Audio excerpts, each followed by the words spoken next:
Another beautiful day. Hold on. Would you look at the time? You know what that means. It's Danny Phantom Month.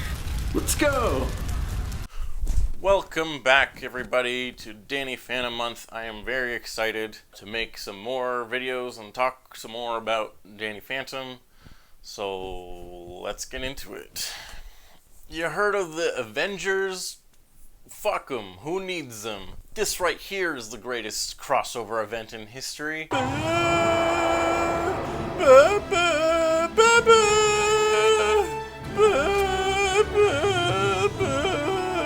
That's right, we're talking about Nicktoons Unite and its sequels. As a child of the early 2000s, this was just the coolest thing ever. A game series that brought together the biggest Nickelodeon characters of the time. We're talking SpongeBob, we're talking Jimmy Neutron, we're talking Timmy Turner, and your boy Daniel Phantom. They made a whole bunch of these games, so of course we're going to talk about them today. Now, I played through all the Game Boy Advance versions, so that's what we're going to be doing on this one. Why not play the console versions that have like actual cutscenes with voice acting, that even brought in all the voice cast from those different shows? Wouldn't that be like better content to talk about during this Danny Phantom Month? Well, I didn't play those versions. All I could afford was the Game Boy versions of these games, so that's what we're gonna play. So shut up. This era was sort of a weird time because there was a huge amount of like cross-platform licensed games that came out, and the goal of those games was to come out on as many consoles as possible to be as accessible and to make as much money as possible. So you'd get a lot of like ports of these like 3D current gen well-produced games that were ported to like the Game Boy Advanced, which, you know, has technology almost equivalent to like the Super Nintendo from like 2 to 3 generations ago. And so because of that, the handheld ports of these games are essentially completely new things. And as a kid in the early 2000s, if there was a long car ride and I wasn't currently playing a Pokemon game, these games are what I would usually be playing instead. Alright, first up, Nicktoons Unite, the game that started it all. This one's kind of bad, at least the Game Boy version is. I'm starting to regret my decision. This one, like, it barely qualifies as a game. It's super short. There's 4 worlds with 3 levels each, including a boss fight. The main thing you'll notice about this game is that it looks fucking awful. For some reason, the game tried to design their characters after the 3D models of the, like, console version of this game. But the Game Boy graphics can't really do 3D very well, if at all. On top of that, most of the characters from this series, with the exception of Jimmy Neutron, are from 2D shows. So translating them to 3D is already kind of clunky. Timmy always looks fucking disgusting, no matter which version. But then, to take those 3D versions and to put those into 2D, the whole thing just looks fucking awful. But yeah, this game is not very good. The main mechanic is that each of the characters has a different ability that can let them progress through certain areas. And there's this weird thing where you only can take 2 characters with you at a time. And there's no real way of knowing which characters you'll need for a level, and in fact you usually end up using all of them. And instead of like designing levels in an interesting way, or giving you character suggestions for what you're going to need, they just kind of throw these like character switching pod in certain points of the level so that you don't get stuck. And it's like that kind of game design throughout, where there's like almost a mechanic, but then they like double back on it just so that you can actually progress through the level. Like, you can't even really die. Once you run out of health, you just respawn instantly, which is a good thing because it means that you don't have to replay any of the game. I guess I should talk about the plot of this series at some point. So Jimmy Neutron and I guess one of his villains, Dr. Calamitous, I want to say, have discovered a way to teleport between different dimensions. And so all of the main villains from all these series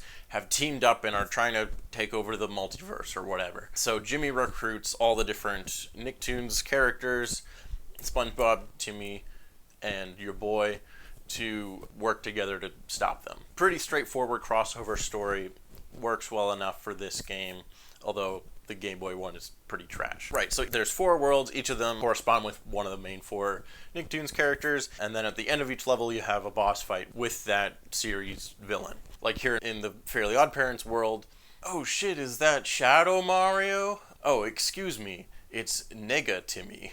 Mega Scott. This is something I have to face. Myself. Then at the very end of the game, you have a fight with Dr. Calamitous, but then they just like cycle through all the other bosses as well to pad out the fight, I guess. And it's really dumb too, because in the boss fight with Crocker and Nega Timmy, he's like hiding in these different lockers and you have to like figure out where he is and then attack him. Because he's in the lockers, he kind of telegraphs where he is because you can see where he is moving in between them. But then when we get to the final boss fight, it's just like in a different room without any, you know, high school lockers in them. So he just like teleports and there's no real way to like figure out where he's gonna be. It's just completely random. And there was like one point in the boss fight where I think he glitched out and didn't spawn in, so fuck it, I guess he'll die. Then he came back. It's this kind of like game design where they like didn't really think it through. This game feels incredibly rushed. Graphics look like shit. The enemies are all over the place. They look like they're leftover assets from different games. It's bad. We should move on. Next up, Nicktoons Battle for Volcano Island. This game is actually pretty sweet, and it's probably the best one. It's a side-scrolling puzzle platformer, and right away you can tell just from the graphics they went for a 2D design that makes the characters look like how they do in their actual shows, and it has good level design, so it's fun to play. Who'da thunk? This game was developed by Half Brick, the company behind like Fruit Ninja and Jetpack Joyride, which are like phone games, but they're like fun to play. So you can see that like polish and like understanding of how to make games fun and creative in this. The plot of this one is there's this big bad guy who's threatening Volcano Island, and so this crab dude summons all the Nicktoons characters to the island to fight him. The Game Boy version you play as SpongeBob, Danny, Timmy, and Patrick. Yep. Fuck you, Jimmy. You're not in this one. Well, his Force Ghost is, but he's not playable. This is the one in the console versions. They introduced a lot more characters that you could play as, and then in this one it's just, you can also play as Patrick, which is fine. What this game makes up for is its actual like good platforming and game design. There's this cool mechanic with Danny where he can shift between walking through walls and not, and there's like certain walls that he can walk through, but then they like mix it up by introducing these like ghost bricks that he can't walk through when he's ghost form. You get like these really cool creative puzzle platforming levels, and it reminds me of a lot of like Flash type games like Shift or things like that. It's a cool idea and makes for some creative level designs. It's the kind of mechanic I wish that they would have introduced in one of the Danny Phantom specific games, so that it wasn't just like mindless combat and there was some actual like interesting level design going on. You have this little hub world that you explore, and you unlock more worlds as you beat more levels, and also collect these like yellow bonus hearts. And there's a secret room here that if you collect all of the bonus hearts you unlock. It's easy enough to get these hearts, it's more about keeping them, because you have to do a basically flawless run of each level, because after you gain a yellow heart, as soon as you get hit, you lose it. There's no way that I have the patience or even necessarily the skill to accomplish this, but lucky for me, there's a 100% save file on the cartridge that I bought. So let's see what you get. Oh, it's just this big guy telling us that we did it. Now, to be fair, most games don't really give you much for 100% completion, but the fact that this one is behind a barrier that every other point in the game, when you pass through those, you unlock more levels in the game, it makes it kind of frustrating. It would have been cool if there was just like one more bonus level that you get to play. But sadly, no. At the end of the game, you fight the final boss, which is just like a challenging platforming level with minimal checkpoints. It took me a couple times playing through this to do it while I was recording footage for this video. I've beaten this before, but for whatever reason it was just like especially difficult for me to pull it off this time. But then you save the day, everyone gets to go home. That's that game. It's fun. If I had to recommend one game out of any of these Game Boy versions, I would definitely recommend this one. As a kid, I remember being kind of cheesed that the game is called Battle for Volcano Island and the Game Boy version has literally no combat in it. Really kind of annoyed me, but I do remember playing a lot of this game because it is fun and challenging. The music's good and catchy. And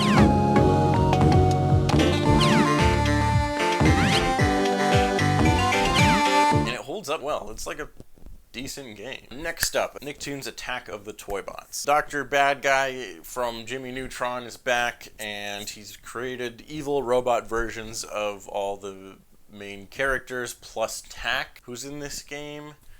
Do you guys remember Tack? Heroes are made. Some make it up as they go. He's in this. The way this game plays is a decent concept, but it's kind of meh on the execution. All the characters are captured to start with. As you play through the levels, you unlock a new character at the end of each level.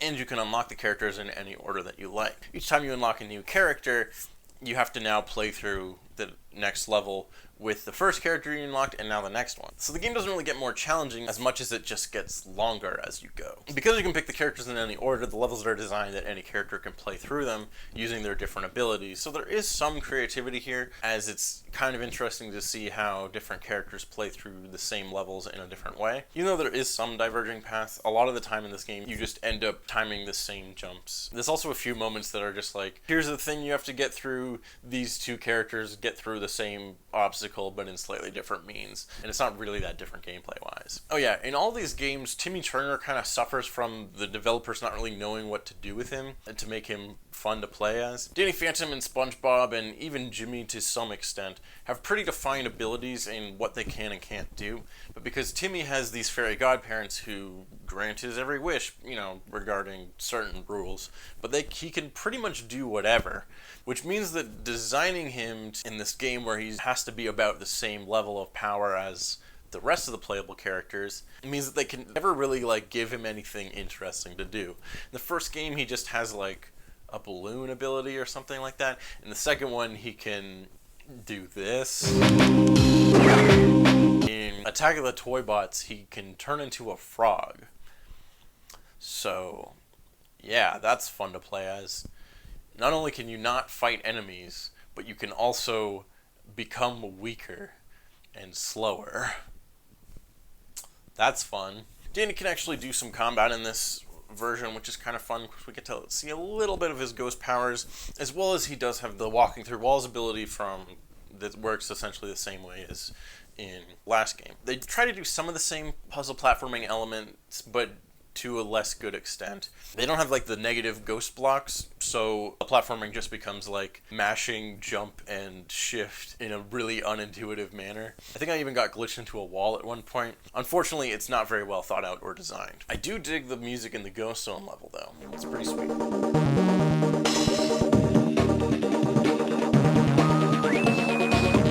I don't have any footage of the final boss in this game because the final level is so long. You have to play through the whole thing with all of the characters, and that's another issue with this game, is there's only checkpoints at the end of each level, which means you have to play through that level with each of the characters you've unlocked to that point. There's no checkpoints after playing through the levels as individual characters, so you have to sit through that entire level, which has 2 different phases multiple times just to even get a checkpoint. So because of this, I don't have any footage of the final boss because I was just like tired of playing this game. I have beat it before. And then there's also this thing where if you play through the game as like, let's say you pick Danny at the start, because of course you would, Danny will level up at the end of each stage and unlock like upgraded abilities. And then you can play through the game starting with every other character and level them up all the way through. And then once you do that, you unlock super duper mode. You can play through the game where everyone's already leveled up, and I don't want to do any of that. So, Attack of the Toybots, it's okay, it could have been much better. Some almost good ideas, but it's still like a much more enjoyable time than the first Nicktoons game, despite being way too long, and not nearly as good as Volcano Island. Next up, I found this game called Freeze Frame Frenzy. I tried to get it to work before, but I've been unsuccessful, so let's just give it a shot and see what happens.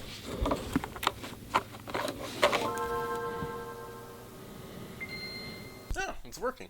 So this game's sort of like a less interesting Pokemon Snap. Nicktoons characters have been warped to different parts throughout the multiverse or whatever, and Jimmy's built this camera that's magic, and when you take a picture of a character that's not from the right universe, it warps them back to where they're supposed to be. Well, it is kind of interesting to see all these different Nicktoons characters represented, a bunch of them which haven't been represented in the series before. It's just not really that exciting of a game to play. Wait, I'm playing as Danny Fenton? What? Fuck that, I want to be Danny Phantom. Who wants to play as normal 14-year-old boy? Although there is this weird robot version of Jack Fenton that's like a boss, and he just like rolls around. That's kind of goofy. I don't know. Not a whole lot to talk about here. I'll play a little more of this game while I'm editing and update if anything interesting happens. No, not really. Next up, we got Nickelodeon's SpongeBob SquarePants featuring Nicktoons Globs of Doom. That's the full title of this game because marketing.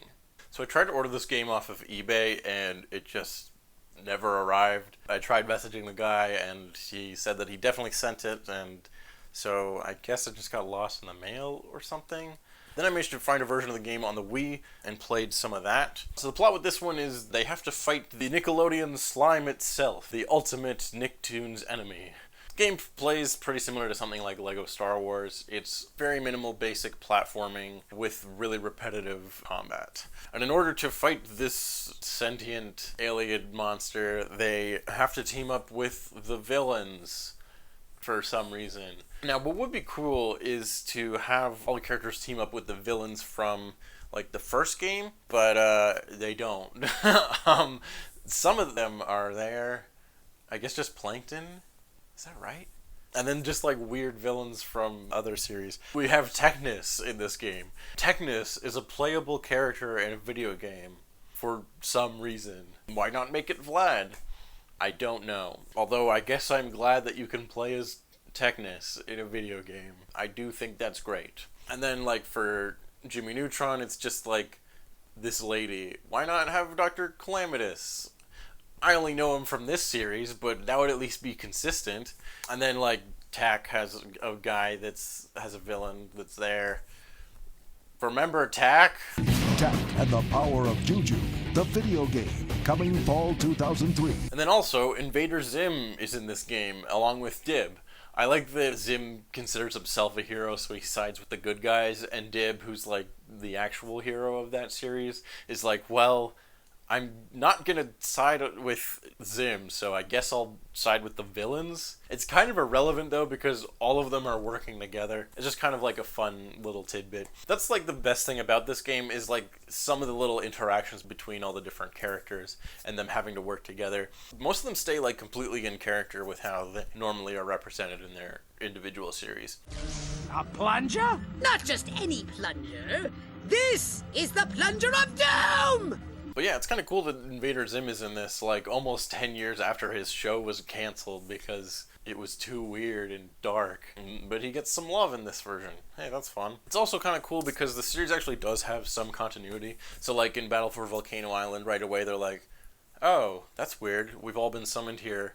Let's work together and figure this thing out since we are already friends. And then in this game, they are now using Volcano Island as like a home base, and even Crab Guy is there again. The gameplay is pretty repetitive. There's like a bunch of worlds, and each world has 3 levels. The third level is a boss fight, blah, blah, blah.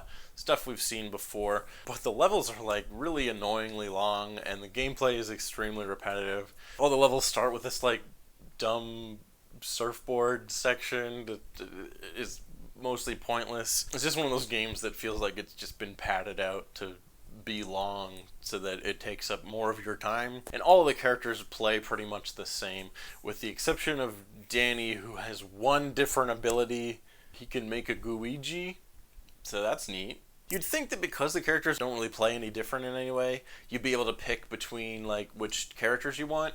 But no, they just kind of assign you to characters seemingly at random that you have to play through the level as, and that's who you're playing. The game has co-op, but like whatever, who cares? I got to like almost the end of this game, and then I got this weird message that just my file was corrupted.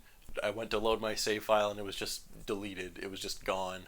I played through a little bit of this game again to just get some footage for this video, but I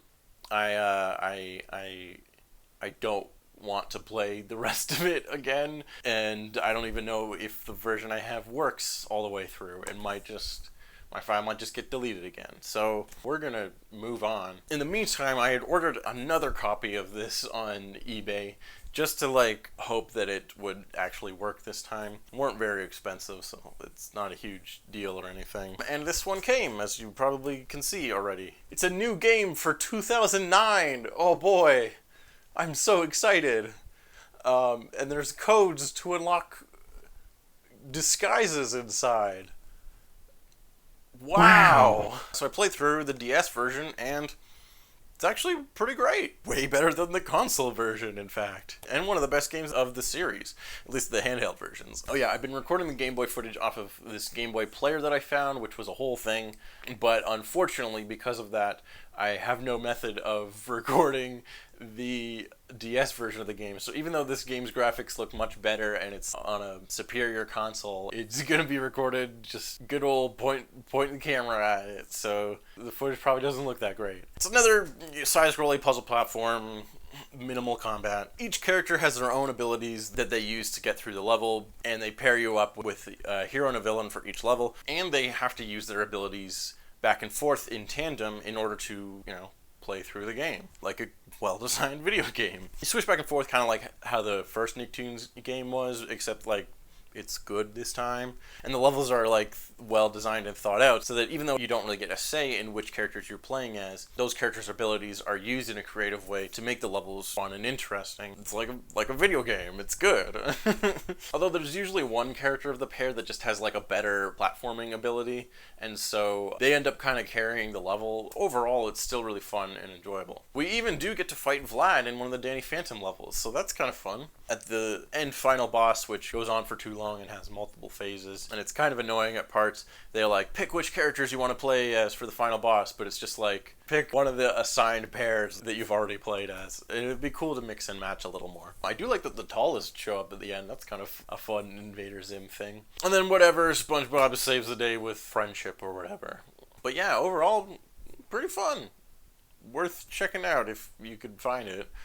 That about wraps things up. If I had to rank these games, we're gonna go Battle for Volcano Island because I'm highly nostalgic for that one. Then Globs of Doom, then Attack of the Toybots, then at the very bottom, Nicktoons Unite. I had a lot of fun playing through these games again. Obviously, these were like part of my childhood, and so they're incredibly nostalgic for me. The soundtrack alone to Volcano Island is like a huge bop. And yeah, it's fun to like see and explore some of these other games that include Danny Phantom while I'm in search for more Danny Phantom content. I wish that the games that we did get of Danny Phantom included some of these cool puzzle platform elements. I think between all these games and some of the stuff in like The Ultimate Enemy, there could have been like this really, really great side-scrolling Danny Phantom game that I wish we would have got. I think that would have been really cool. But at the same time, I am glad that we got 4+ games in this fun series that they don't really do anything like anymore. I'm not really sure if there was a greater point to all of this. There isn't a whole lot of Danny Phantom content, and so sometimes you just end up playing a bunch of Nickelodeon games for the Game Boy. But I had a good time playing these games, and it was fun to look back and remember a time when SpongeBob meeting Danny Phantom felt like a really big deal. So I guess maybe check these games out. This video was sponsored by ExpressVPN. Is that the virtual private network that protects your internet from encryption? Not at all. ExpressVPN gives your Netflix a fake passport. That way you'll be able to watch whatever Netflix stuff is available in other countries. Like I think right now on the Canadian Netflix you can watch all the Studio Ghibli movies, like Spirited Away or Kabuki's Magic Castle. Isn't giving Netflix a fake passport kinda sketchy? Probably, but who cares? What about my emails? Does ExpressVPN stop encryptors from hacking into the mainframe? Not at all, it just does the Netflix thing. So click the link in the prescription below and enter the code PHANTOM to get 15% off your 30% free trial. So join up today! Thank you so much for watching. I originally planned on doing 1 or 2 other Danny Phantom videos this month, but I guess life had other plans. In any case, you can check out the playthrough we did of the Danny Phantom Ultimate Enemy Game Boy Advance game over on PS Tuesdays, the gaming show that we do that nobody asked for. And as always, you can check out all the other Danny Phantom Month videos that I've done from previous years. We also have some new content coming to the channel very soon, so make sure to subscribe and do all that shit. And who knows, maybe you'll see some other Danny Phantom content coming this way. So that's about it. Thanks again for watching, and see you next time, I guess.